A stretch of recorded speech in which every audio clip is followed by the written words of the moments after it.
The station was quiet during night cycle. Most of the crew was asleep in their quarters. Only a few people worked the overnight shift, watching screens and checking systems. Ji-woo moved through the hallways like a shadow. She wore her flight suit and carried a large pack on her back. Inside the pack was everything she might need: rope, tools, medical supplies, and a portable scanner. She reached the hangar bay without seeing anyone. The huge room held 6 small shuttles, all lined up and ready to fly. Ji-woo chose the smallest one. It was meant for quick trips to nearby moons, not for planetary landings, but it would have to work. She climbed inside and closed the door behind her. Her fingers moved over the control panel. She had done this 100 times in training, but never for real. Never without permission. The engine hummed to life. Warning lights appeared on the screen. Unauthorized launch. Return to dock. Ji-woo ignored them. She pressed the launch button. The shuttle lifted off the floor and moved toward the hangar doors. They opened automatically, sensing the shuttle's approach. A moment later, she was out in space. The alarm started immediately. Back on the station, red lights flashed in the control room. The overnight crew saw what was happening and tried to call her.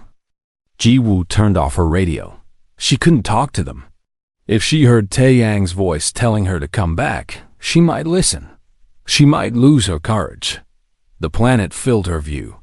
It looked beautiful and terrible at the same time. The purple clouds swirled in patterns. Red lightning jumped between them. Ji-woo set her course for Sector 9 and pushed the engines to maximum speed. The shuttle shook as it entered the atmosphere. The clouds around her turned dark. Rain hit the windshield like bullets.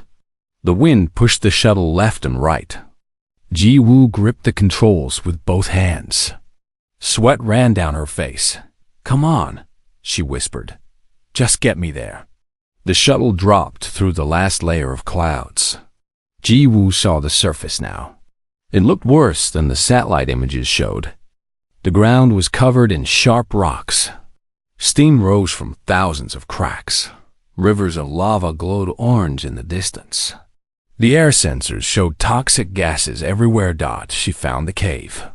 It was a dark hole in the side of a cliff, surrounded by broken rocks. The shuttle scanner detected the cub inside, still alive but very weak. It also detected the 2 adult Valkyrie. They were close, moving in circles around the cave entrance. Ji-woo landed the shuttle 200 meters away, behind a large rock formation. She hoped the Valkyrie wouldn't notice it. She put on her helmet and checked the air supply. The planet's air was poisoned to humans. She had 4 hours of oxygen. That should be enough. She climbed out of the shuttle. The gravity hit her immediately. This planet pulled harder than Earth. Every step felt like she was carrying extra weight. Her legs already ached. Ji-woo ignored the pain and started walking toward the cave. The ground was rough. She had to climb over rocks and jump across cracks that glowed with heat. Steam burned her suit in places. The toxic gas made the air look yellow. Her visor showed warnings about the radiation levels. This place wanted to kill her. Ji-woo kept walking. She could hear the cub now, even through her helmet. Its cries were very faint. She had maybe an hour before it was too late. Then she saw them. The Valkyrie parents emerged from the mist like monsters from a nightmare. They were even bigger than she thought. Each one stood 4 meters tall. Their black scales reflected the orange lava light. Bony ridges ran along their heads and backs. Their 6 eyes glowed bright amber. They had 4 arms each, and every hand had claws as long as swords. They saw her immediately. Both Valkyrie turned to face her, their heads lowered. Their mouths opened, showing rows of teeth. The male made a sound deep in his chest. It was like standing next to an earthquake. Ji-woo wanted to run. Every part of her body screamed at her to turn around and run back to the shuttle. These creatures could kill her in seconds. They had killed others before. She was nothing to them, just another small alien trespassing on their world. But she didn't run. She thought about the cub crying in the dark. She thought about that stranger who helped her when she was lost and scared. She thought about what it meant to be human, to help even when it was dangerous, to care even when it was stupid. Ji-woo stopped walking. She was 20 meters from the Valkyrie now. Slowly, carefully, she reached down and unclipped a laser pistol from her belt. She held it up so they could see it. Then she threw it on the ground between them. The Valkyrie watched the weapon fall. They looked at it, then back at her. Ji-woo raised both hands, palms out. The universal sign. No weapons, no threat. She didn't know if they understood human gestures, but it was all she had. "I'm here to help," she said. Her voice shook. "Your baby is trapped. I can get it out. Please let me try." The Valkyrie didn't move. They stared at her with those burning amber eyes. 6 eyes on each parent, 12 eyes total, all focused on her. Ji-woo felt like she was being examined, measured, judged. The female took a step closer. Ji-woo's heart hammered in her chest. This was it. The creature would kill her now, and no one would even find her body. But the Valkyrie didn't attack. She walked past Ji-woo, her massive body blocking the sun. She stopped at the cave entrance and looked back. Then she made a sound softer than before. Not a roar. Something else. The male Valkyrie moved to the other side of the cave entrance. He looked at Ji-woo and made the same soft sound. Then he stepped aside. Ji-woo understood. They were letting her pass. They were letting her try. She walked forward on shaking legs. As she passed between the two giant creatures, she could feel the heat from their bodies. She could smell them like hot metal and sulfur. If they wanted to kill her, now was the time. One swipe of those claws, and she would be dead. But they didn't move. They watched her walk to the cave entrance and peer inside.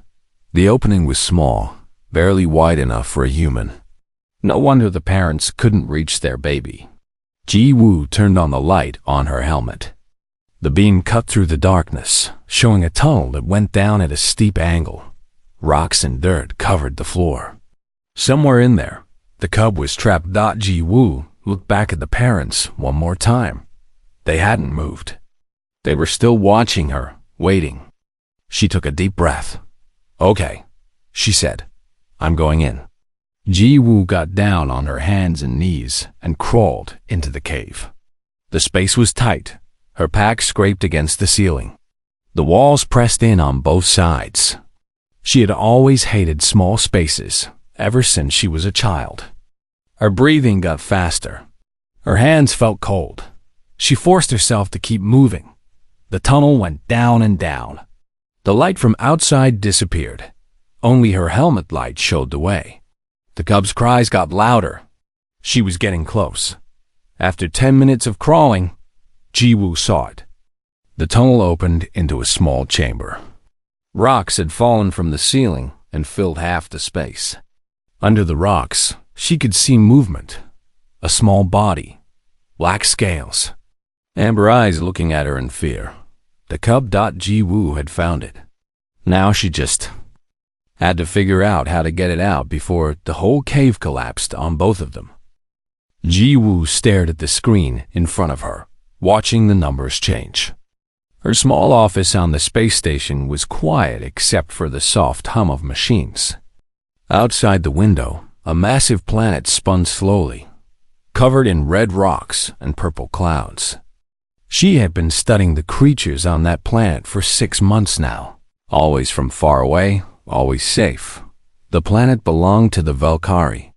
Everyone in the galaxy knew about them. They were huge, dangerous, and hated visitors.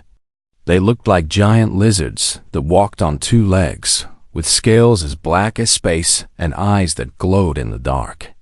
Their claws could cut through metal. Their teeth could crush bones. In the last 10 years, they had killed 7 people who got too close to their world. Ji-woo had never seen one up close. She didn't want to. Her job was to watch them from the station, to study how they lived, what they ate, how they moved. It was safer that way. Everyone said so. The alarm broke her thoughts. A sharp beeping sound filled the room. Ji-woo jumped in her seat and looked at the screen. Red letters flashed across it. Distress signal. Planetary surface. Sector 9. Her fingers moved quickly over the controls. She pulled up the location on her map. Sector 9 was in the volcanic region, where hot gas came up from cracks in the ground and the rocks glowed orange at night. It was one of the most dangerous places on the planet. The signal was coming from something small. Ji-woo zoomed in with her sensors. Her heart beat faster when she saw what it was. A Valkyrie cub. A baby. It was trapped under rocks in a collapsed cave. The thermal scanner showed its body temperature dropping. It was getting weaker. She could hear it. The station's equipment picked up sounds from the surface and played them through speakers. The cub was crying. It wasn't a human sound, but Ji-woo knew what it meant. The creature was scared and in pain. It was calling for help. "Oh no," she whispered. Her hand shook as she checked the readings again. The cub had been trapped for at least 3 hours. The cave was still collapsing. Toxic gas was leaking from a crack nearby. If no one helped soon, the cub would die. Ji-woo pressed the button to call Commander Tae-yang. He was the leader of the human team on the station. His face appeared on her screen a moment later. He looked tired. "What is it, Ji-woo?" he asked. "Sir, there's a Valkyrie cub trapped on the surface. Sector 9. It's in bad shape. We need to send a rescue team." Tae-yang's face changed. He looked more awake now, but not happy. "A Valkyrie cub?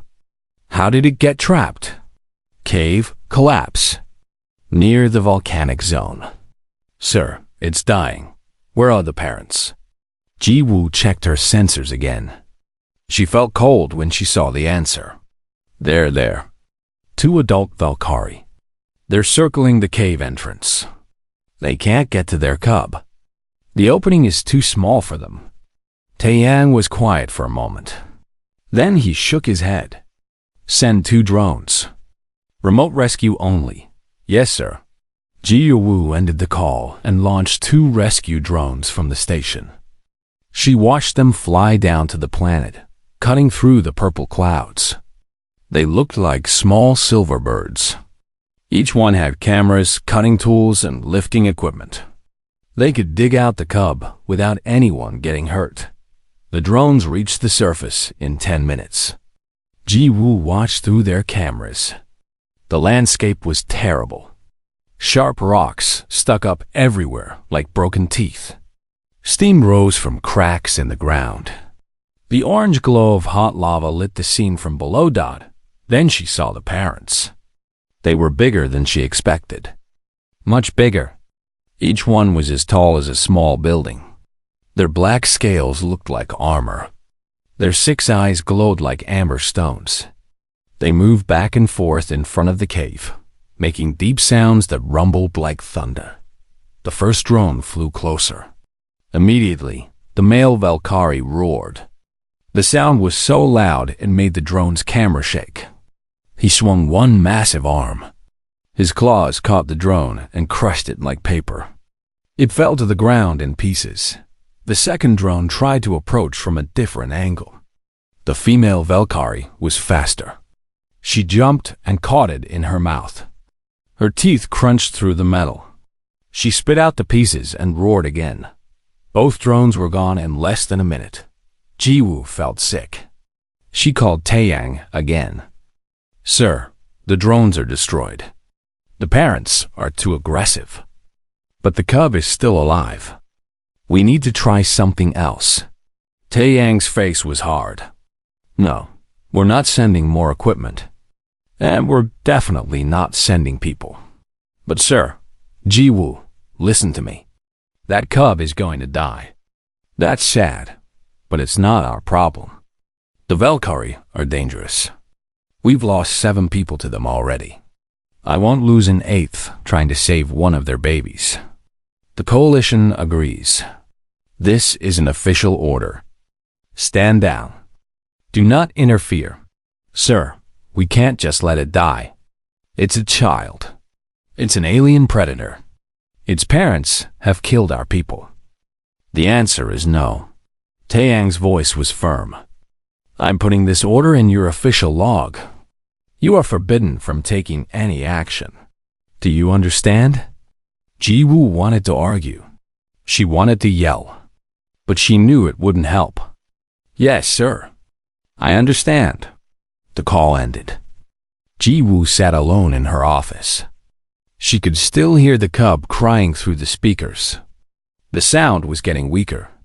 On her screen, the thermal image showed its body temperature dropping more. It was dying slowly. She checked the time. Maybe 2 hours left. That was all the cub had. Other crew members came to her office. Cyrix, the reptilian from the science team, looked at her data and shook his head. Sad, but logical. We cannot risk lives for this. Kira, the insectoid engineer, clicked her mandibles in agreement. The commander is wise. We must obey. Everyone agreed. It was too dangerous. It wasn't worth it. Orders were orders, but Ji-woo couldn't stop listening to that sound. She had studied animals her whole life. She knew what she was hearing. It wasn't just animal noise. It was the same sound human babies made when they were scared and alone. It was the same sound any child made when calling for someone to help them. She thought about her own childhood. She remembered being lost in a market once, separated from her mother. She was only 5 years old. She had cried and cried, terrified that no one would find her. But someone did. A stranger heard her crying and helped her. That stranger didn't have to. It would have been easier to walk away. But they didn't. Single quotes to Ji-woo looked at the screen. The cub's cries were very weak now. She made her decision.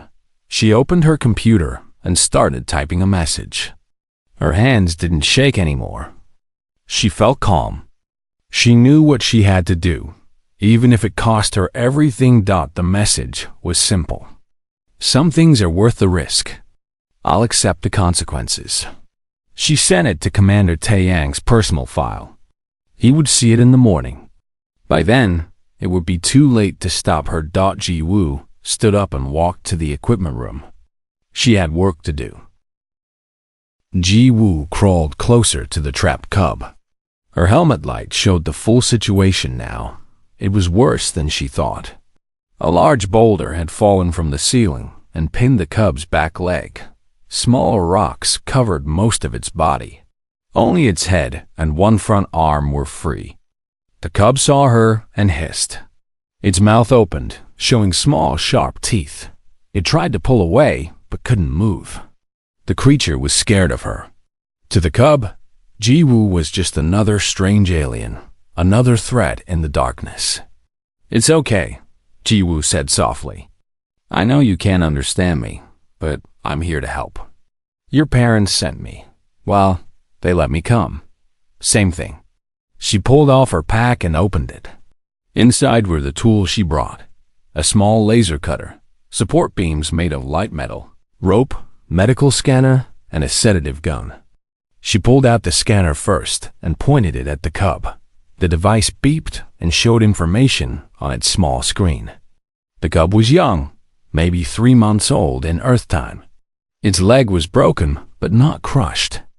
Internal injuries were minor. Body temperature was dangerously low. It was dehydrated and exhausted, but it was alive. Ji-woo looked at the rocks. She needed to move them carefully. If she just pulled them away, more might fall from above. The ceiling looked unstable. Cracks ran through it like spider webs. She could hear creaking sounds. The cave was still collapsing, just very slowly. She set up the support beams first. They were telescoping poles that could extend and lock in place. Ji-woo positioned 4 of them around the chamber, creating a frame. She extended them until they pressed against the ceiling. The beams locked with clicking sounds. Now, if more rocks fell, the beams would hold them up. Hopefully. The cub watched her work. It had stopped hissing. Its amber eyes followed every movement. Ji-woo could see intelligence in those eyes. This wasn't just an animal. The Valkyrie were smart, maybe as smart as humans. This cub understood that she was trying to help. Good, Ji-woo said. Now comes the hard part. She picked up the laser cutter. It was designed for cutting metal on the station, not for moving rocks, but it would have to work. She aimed it at the large boulder pinning the cub's leg. The laser beam shot out, bright red. It hit the rock and started to melt it. The smell was terrible. Hot rock smelled like burning chemicals. Even through her helmet's air filters, Ji-woo could taste it. She kept cutting. The laser slowly carved through the boulder, making it smaller. The cub made worried sounds. The heat from the laser was close to its leg. Ji-woo worked as carefully as she could, but there was no perfect way to do this. She had to get the rock off before the cave collapsed completely. After 5 minutes of cutting, the boulder was small enough to move. Ji-woo put down the laser and grabbed the rock with both hands. The gravity made everything heavy. She pulled with all her strength. The rock moved a few centimeters. She pulled again. It moved more. One more pull, and it rolled away from the cub's leg. The cub cried out. Its leg was free but badly hurt. Ji-woo could see the bone was crooked. She needed to treat it, but there was no time. The ceiling creaked again. Dust fell from above Dot. She started moving the smaller rocks off the cub's body. Each one was heavy. Her arms burned with effort. The gravity made every movement exhausting. Sweat ran down her face inside the helmet. Her oxygen meter showed she had used half her air. She needed to hurry. The cub tried to help. It pulled at rocks with its one free arm. Ji-woo smiled. That's it. We're a team now. Finally, the last rock came off. The cub was free. It tried to stand but fell immediately.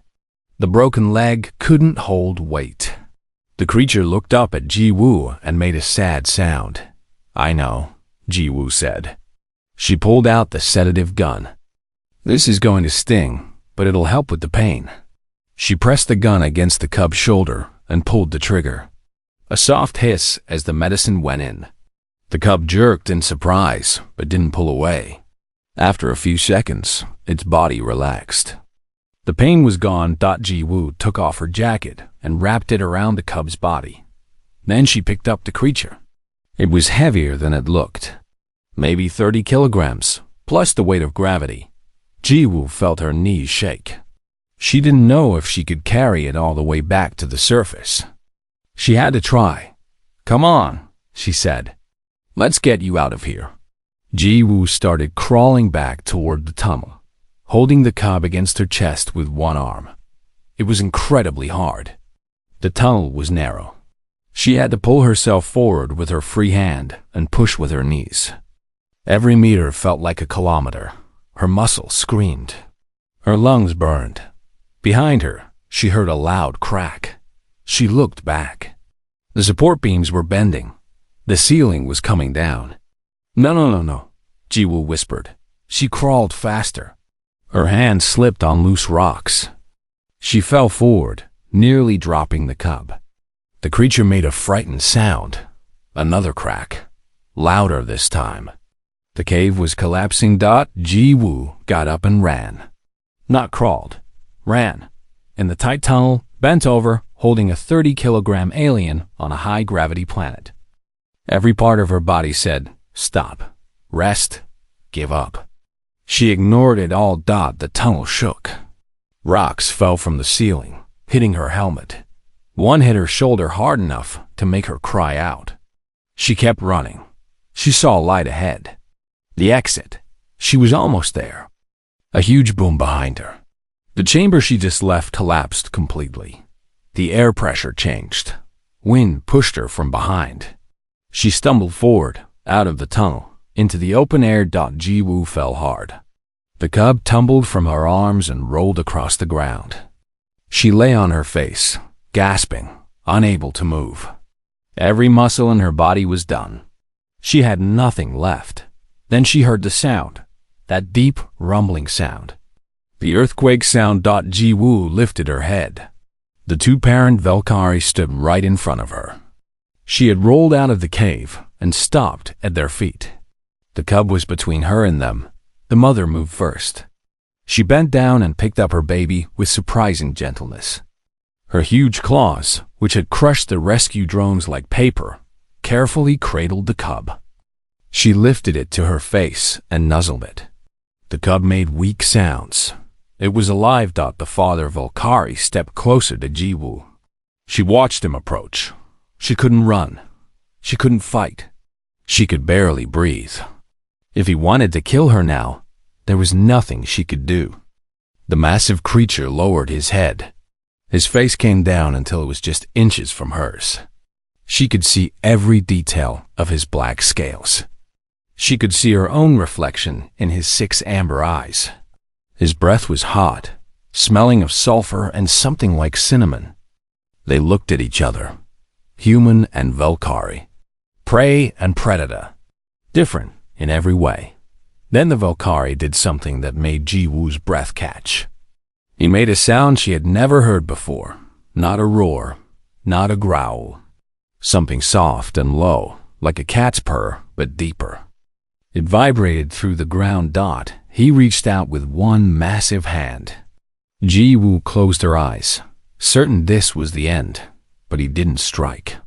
She felt his claws touch her shoulder, firm but careful. He gripped her and lifted her to her feet. She stood there, shaking, looking up at the giant creature. The father Valkyrie rumbled again. Then he and his mate turned and walked away into the mist, carrying their cub between them. In moments, they disappeared. Ji-woo stood alone on the rocky surface, watching the mist where the Valkyrie had disappeared. Her legs shook. Her whole body hurt. She looked down at her hands. They were covered in dirt and scratches.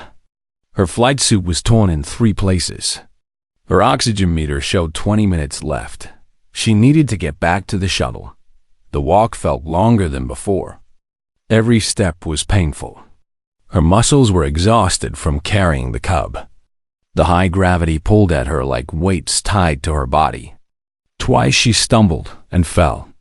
Each time she forced herself to stand up again. When she finally reached the shuttle, she collapsed into the pilot's seat. Her fingers fumbled with her helmet. It took 3 tries to get it off. The cool air of the shuttle cabin felt wonderful on her face. Ji-woo started the engine. The shuttle lifted off the ground and climbed toward space. As she rose through the purple clouds, she thought about what just happened. The Valkyrie hadn't killed her. They had let her save their baby. The father had helped her stand up. What did that mean? The station appeared ahead, a bright star against the darkness of space.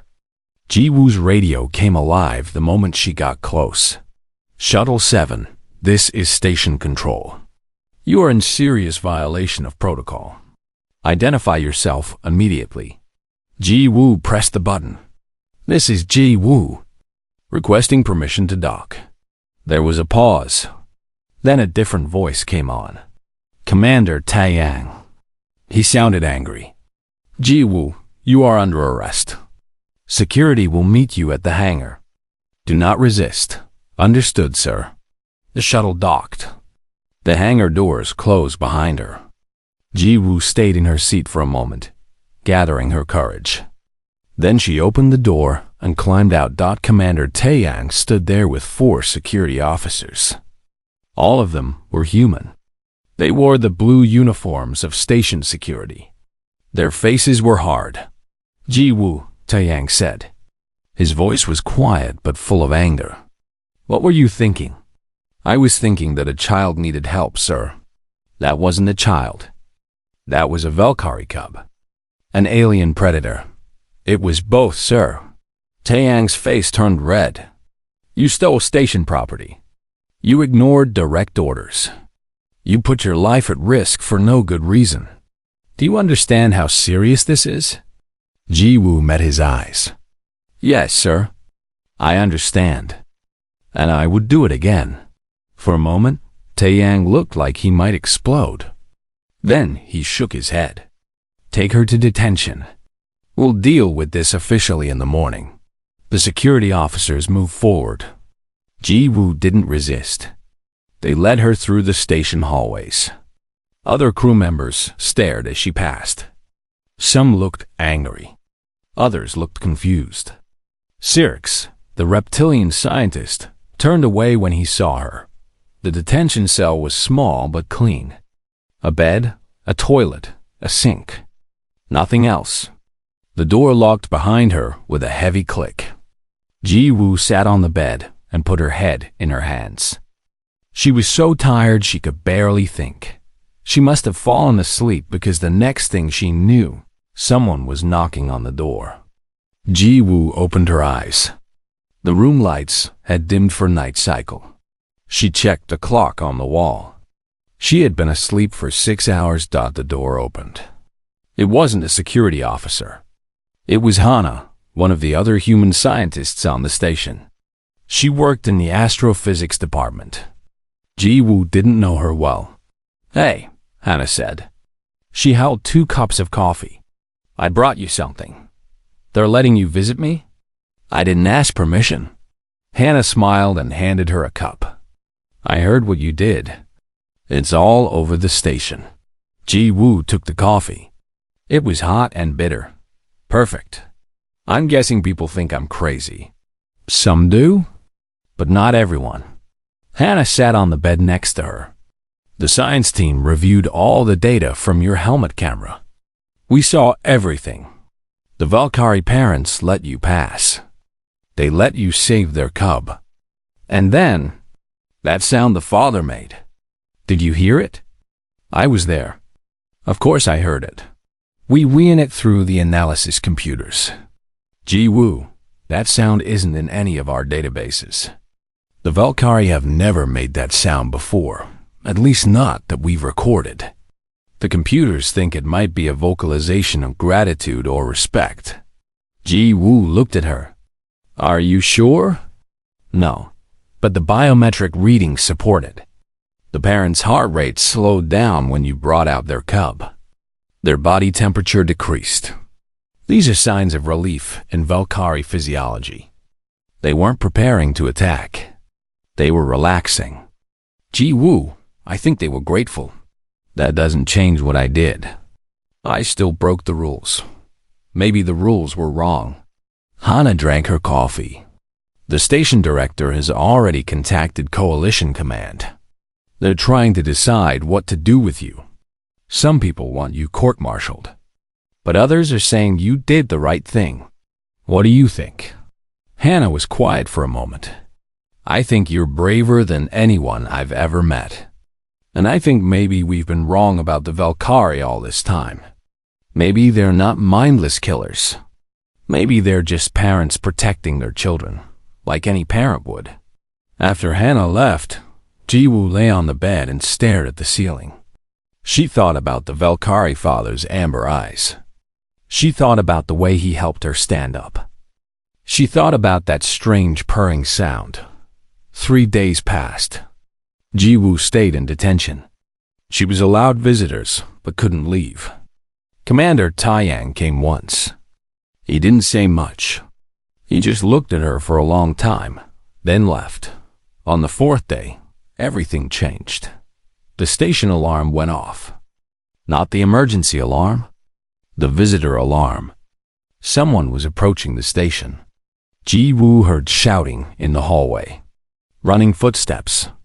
Something was happening. The door to her cell opened. It was Hana again. Her eyes were wide with excitement. You need to see this. Right now. What's going on? Just come. Hana led Ji-woo to the observation deck. Half the station crew was already there, pressed against the windows. Ji-woo pushed through the crowd until she could see outside. A Valkyrie ship hung in space near the station. It was massive, made of dark metal that looked like their scales. The ship had been there for 3 days, Hana explained. The Valkyrie had sent a message. They wanted to talk. Talk about what? Ji-woo asked. You. The ship sent out a small shuttle. It docked with the station. Everyone waited. No Valkyrie had ever voluntarily boarded a coalition station before. The airlock door opened. 2 Valkyrie walked in. They had to duck to fit through the doorway. Their black scales gleamed under the station lights. Their amber eyes looked around at all the watching faces. Ji-woo recognized them immediately. The parents. They had come to the station. Commander Tae-yang stepped forward. He looked nervous but tried to hide it. Welcome to Station Horizon's Edge. We're honored by your visit. The male Valkyrie looked at him. Then he looked past him, scanning the crowd. His eyes found Ji-woo. He walked toward her. The crowd parted, people scrambling to get out of his way. He stopped in front of Ji-woo. She had to tilt her head back to see his face. The Valkyrie reached into a pouch on his belt. He pulled out something and held it out to her. It was a stone, smooth and black, with veins of gold running through it. Beautiful. Gift, he said. His voice was rough, like rocks grinding together, but the word was clear. He spoke human language. Thank you. For daughter. Ji-woo took the stone with shaking hands. You're welcome, she whispered. The female Valkyrie stepped forward. She also held something. A small device. She gave it to Commander Tae-yang. We talk now, she said. About peace. The conference room had never been this crowded. Station personnel filled every seat and lined the walls. Commander Tae-yang sat at the head of the table. The 2 Valkyrie parents sat on one side on specially reinforced chairs. Ji-woo sat on the other side, still in her detention uniform. She held the black stone they had given her. Translation devices sat on the table between them. The Valkyrie had brought their own technology. When they spoke, the devices converted their rumbling voices into human language. It wasn't perfect, but it worked. We come with message, the male Valkyrie said. His name translated was something like Stonewalker. From all Valkyrie. We want stop fighting. We want peace. Commander Tae-yang leaned forward. We want peace too. We've always wanted peace. But every time we tried to make contact, your people attacked us. Stonewalker's eyes glowed brighter. Yes, we attack. Because we afraid. Afraid of us? The female Valkyrie, whose name translated to Dawnsinger, spoke next. Long ago, different aliens come to our world. They hunt our children. They take cubs for sport, for trophies. We fight back, but they have weapons we not have. Many cubs die. Many parents die. When those aliens finally leave, Stonewalker continued, we decide, never again. We attack all outsiders first. Better to fight than lose more children. The room was silent. Everyone was listening. Ji-woo felt something heavy in her chest. The Valkyrie weren't just aggressive. They were traumatized. We not know, Dawnsinger said, that not all aliens are same. We think all outsiders want hurt us. We wrong. Stonewalker gestured to Ji-woo. This human come to our world. We think she come to hurt our daughter. We ready to kill her. But she throw away weapon. She show hands empty. She go into cave alone, with no protection, to save our child. She risk everything, Dawnsinger added. She expect nothing back. She just help because it right thing to do. Tae-yang looked at Ji-woo. His expression was complicated. She also broke direct orders and violated station protocol. Yes, Stonewalker said. She break your rules. This we know. But she follow bigger rule. Rule that say, help those who need help. Protect children. This rule we understand. This rule's same for all species. Dawn Singer stood up. Even sitting, the Valkyrie were tall. Standing, she nearly touched the ceiling. We want make agreement. We want learn about coalition. We want teach coalition about Valkyrie. We want build trust, like human Ji-Woo build trust with us. We need someone who understand both sides, Stonewalker said. He looked directly at Ji-Woo. We need human who prove she care more about doing right than following wrong orders. We ask, will Ji-Woo be bridge between our peoples? Everyone turned to look at her. Ji-Woo felt her face get hot. Me? I'm just a scientist. I study animals from far away. I'm not a diplomat. You save our daughter, Dawn Singer said. You first outsider ever to meet Valkyrie parents and live. You first outsider we trust. Please, help us build peace. Ji-Woo looked at Commander Tae-Yang. He gave a small nod. Then she looked at the two Valkyrie. Their amber eyes watched her with hope. Yes, Ji-Woo said. I'll do it. 3 weeks later, Ji-Woo stood in a different room. It was a brand new conference center, built specifically for meetings between humans and Valkyrie. The furniture was sized for both species. The air was filtered to be comfortable for everyone. Translation devices were built into the walls. The room was full. Valkyrie delegates sat on one side. Human and other coalition representatives sat on the other side.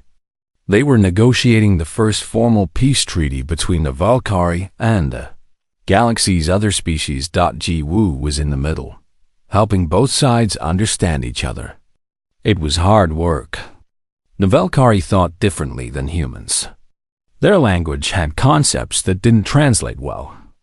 Their customs were strange. But every day, they made progress. During a break, Dawn Singer approached Ji-Woo. The Valkyrie mother had become something like a friend over the past weeks. Come, she said. I want to show you something. They walked to the observation deck. Through the window, Ji-Woo could see the Valkyrie planet below. Dawn Singer pointed to a specific region. There? See? Ji-Woo looked. On the surface, she could see structures being built. Valkyrie architecture mixed with human design. What is that? Joint Research Station. Human and Valkyrie scientists work together. Study planet. Study each other.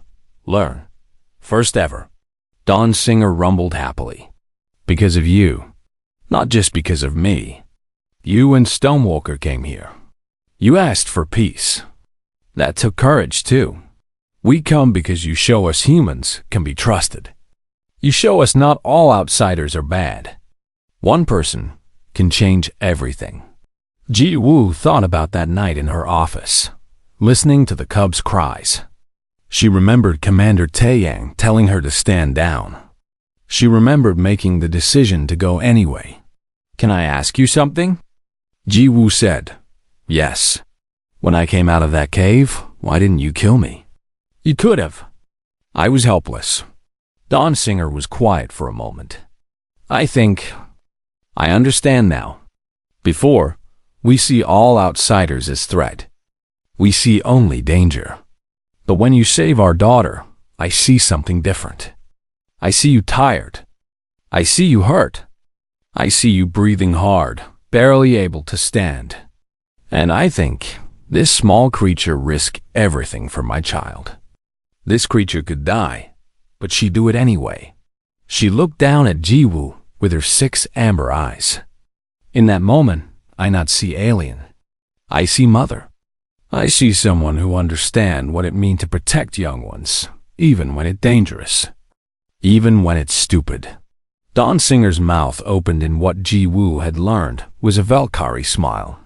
You are pack now. Pack? Valkyrie word.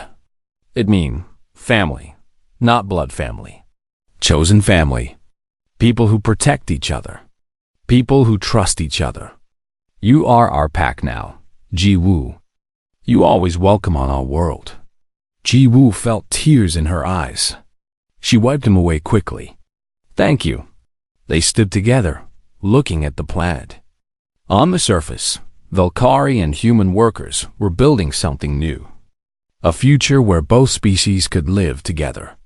Where trust could replace fear. Commander Tai Yang found them later. He pulled Ji Woo aside. "I owe you an apology," he said. "Sir? I was wrong. When you asked to help that cub, I said no. I followed protocol. I made the logical decision." He looked tired.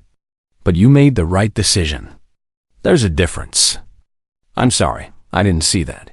You were trying to protect people. That's your job." "Yes, but maybe some things are more important than safety. Maybe some risks are worth taking." He smiled slightly. "The Coalition Command has officially cleared you of all charges. They're also promoting you. You're now the head of Valkyrie Relations. Congratulations." "What?" "Sir, I can't. You can. You're the only one who can. The Valkyrie trust you. That makes you the most valuable person in the Coalition right now." He put a hand on her shoulder. "Besides, you earned it. You did something nobody else would do. You changed history." After Taeyang left, Ji Woo walked back to the conference room. The negotiations were starting again. She sat in her chair between the two groups and watched them talk. Valkyrie and humans, working together, building peace. She looked down at the black stone that Stonewalker had given her. She carried it everywhere now. The veins of gold caught the light. Beautiful. A reminder of that day on the planet's surface. A reminder of what one person could do. The Valkyrie cub was healed now. Ji Woo had seen her last week, playing with other young Valkyrie under the watchful eyes of their parents. The cub was healthy and happy. She would grow up in a world where Valkyrie and humans were friends, not enemies. All because someone heard a cry for help and decided to answer. Don Singer rumbled from across the table. Through the translation device, Ji Woo heard, "Shall we continue?" "Yes," Ji Woo said. "Let's continue." Outside the window, the planet turned slowly. Red rocks and purple clouds. But also green now, in places where new plants were growing. Life, hope, future. The story of the human who saved the Valkyrie cub spread across the galaxy. Other species heard about it. Some thought it was foolish. Others thought it was brave. But everyone agreed it was the start of something new. And on a space station orbiting a once hostile world, Ji Woo worked every day to build bridges between species. It was hard work. It was frustrating sometimes. There were setbacks and arguments and misunderstandings, but it was also the most important work she had ever done, because she had learned something that day in the cave. She learned that sometimes the scariest thing is also the right thing. Sometimes you have to break the rules to follow your heart. Sometimes one person can make all the difference, and sometimes, when you hear a cry for help, the only choice is to answer. No matter what.